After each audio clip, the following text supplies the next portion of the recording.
एक hydrogen bomb एक atom bomb से हजारों गुना ताकतवर होता है।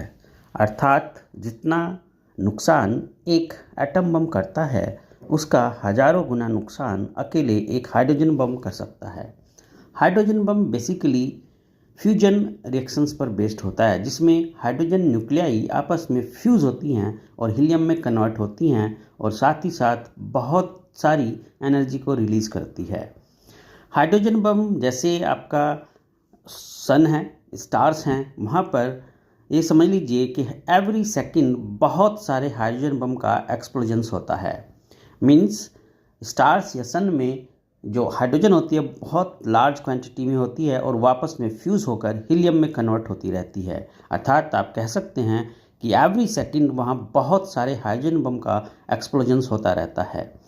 जो हिरोशिमा और नागासाकी में एक्सप्लोजन किया गया था एटम बम का, उससे जितना नुकसान हुआ था, समझ लो अगर वहाँ पर एक हाइड्रोजन बम का एक्सप्लोजन किया जाता तो उसका हज़ारों गुना ज़्यादा नुकसान हुआ होता। जो हाइड्रोजन बम होता है उसकी जो रिएक्शंस होती है उसको हम थर्मोन्यूक्लियर रिएक्शंस भी बोलते हैं, क्योंकि वो बहुत हाई टेम्परेचर और प्रेशर पर ही हैपन होती है।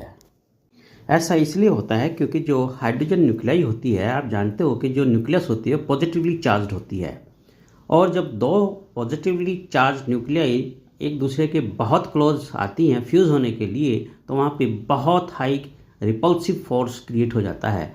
और इतना हाई रिपल्सिव फोर्स रिमूव करने के लिए बहुत हाई टेम्परेचर और प्रेशर की ज़रूरत होती है।